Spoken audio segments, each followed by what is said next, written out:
2025 సంవత్సరం ఫిబ్రవరి నెల మకర రాశి ఫలితాలు. మకర రాశికి ఏలినాటి శని జరిగింది. వాళ్ళు పడ్డ కష్టం ఇంత అంత కాదు. చాలా బాధలు పడి ఉంటారు, అప్పుల పాలై ఉంటారు, ఆస్తులు తాకట్టు పెట్టుంటారు. ఆస్తులు తాకట్టు తీర్చడానికి కూడా డబ్బులు లేక ఆస్తి కూడా పోతుందేమో అనేటువంటి పరిస్థితుల్లో కూడా ఉండి ఉంటారు. అయితే ఏలినాటి శని యొక్క స్వభావం ఏమిటో చెబుతున్నా వినండి.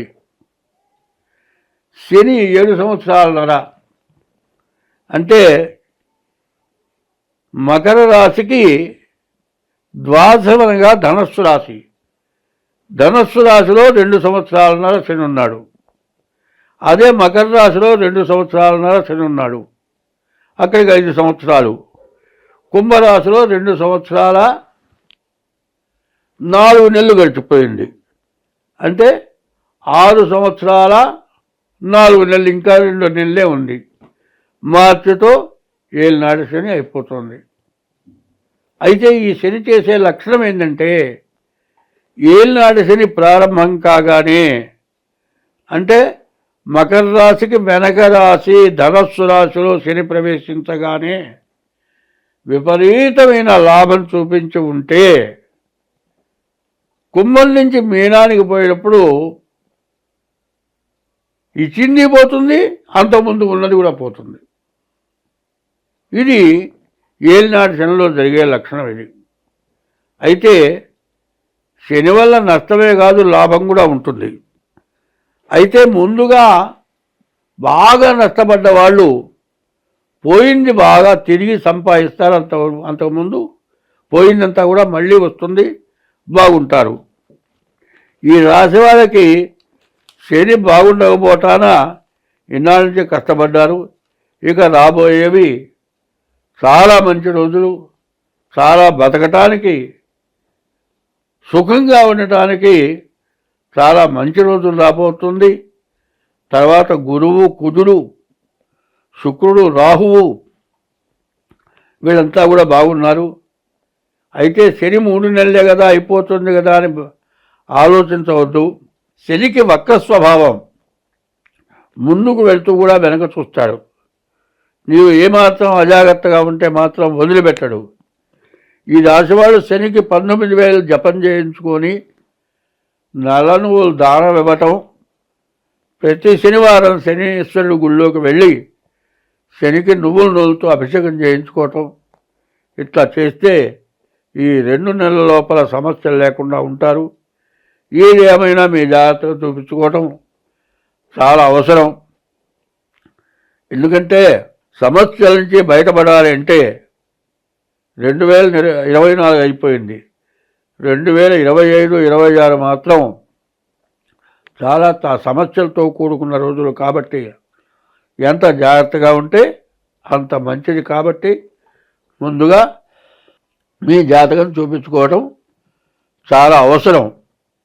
అయితే ప్రతిసారి నేను చెబుతోంది ఏమిటి, ఎవరైనా సరే నీ తల్లిదండ్రులు నువ్వు ఎంత గొప్ప దానం చేసావనుకో, ఆ స్కూల్ నేనే కట్టించానయ్యా అంటాడు వాడు.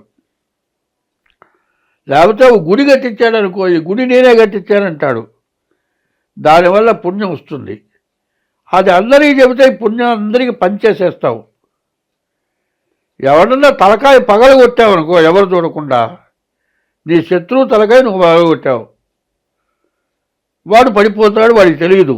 వెనక నుంచి వెళ్ళి తలకాయ పగలగొడితే వాడు ఎవరైనా కనుక్కుంటాడో కనుక్కోలేడు. తలకాయ పగులుతుంది, చచ్చిపోతే చచ్చిపోతాడు, బతికితే కూడా ఎందుకు జరిగిందో వాడికి అర్థం కాదు. నేను వాడి తలకాయ పగలగొట్టాను అని ఎవరికైనా చెబుతాడా? అది పాపం. ఆ పాపాన్ని గురించి ఎవరైనా చెబుతారా? ఎవరు చెప్పరు. ఆ పాపాన్ని చెబితే పాపం పంచినట్టు అవుతుంది. పాపం వెనకాల మూట వేసుకుంటాట, పుణ్యం ముందు మూట కట్టుకుంటాట. ఈ మూట అందరికీ పంచుతాట. పాపాన్ని బ్యాంకీలో వేసుకున్న డబ్బులు కొన్ని సంవత్సరాలుంటే వడ్డీతో సహా పెరుగుతుంది. అట్లాగే పాపం మూట కట్టుకొని దాచిపెట్టుకుంటే ఆ పాపం ఇట్లాగే పెరుగుతుంది. పెరిగి పెరిగి నానా సమస్యలు వస్తాయి, నానా కష్టాలు పడతారు. ఈ ఇబ్బందుల వల్ల చాలా బాధలు పడతారు. పైన ఇప్పుడు ప్రతి వాళ్ళకి కూడా కాలసర్పదోషం, కుజదోషం అనేది రెండు వస్తున్నాయి.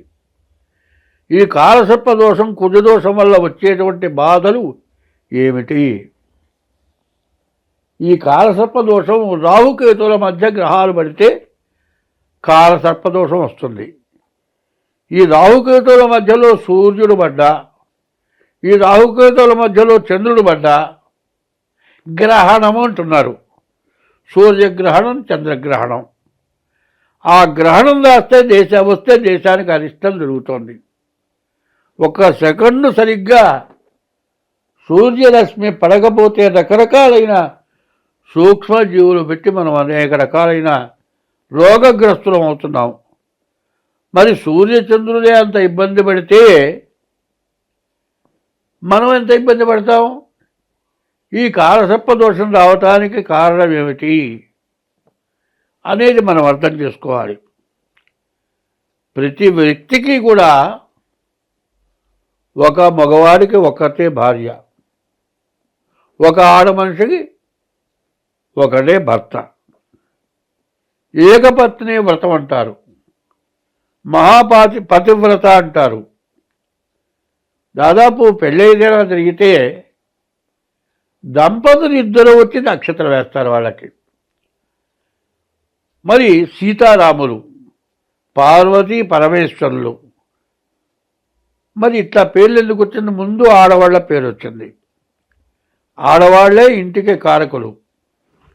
కారణం ఏమిటంటే వంశం నిలబడాలి అంటే నీకు పెళ్ళి కాకపోయినా, నీకు భార్య రాకపోయినా, నీకు సంతానం కలగకపోయినా నీ వంశం నిలబడదు.